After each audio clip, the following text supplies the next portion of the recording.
8 foot rotavator 56 cutter. और सामने tractor है जी मैसी 135।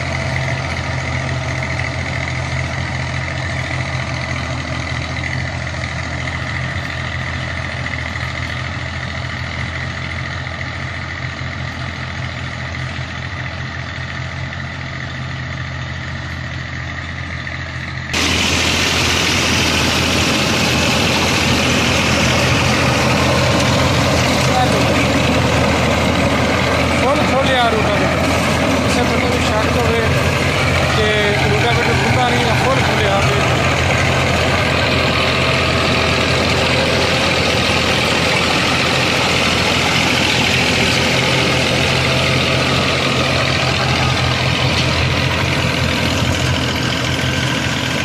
56 कटर रूटावेटर 8 फुट है 8 8.5 फुट तो फुल खुला तो ट्रैक्टर है जी मैसी 135। बाकी कहते जी 240 नहीं बंदा 135 वाह रहा वेट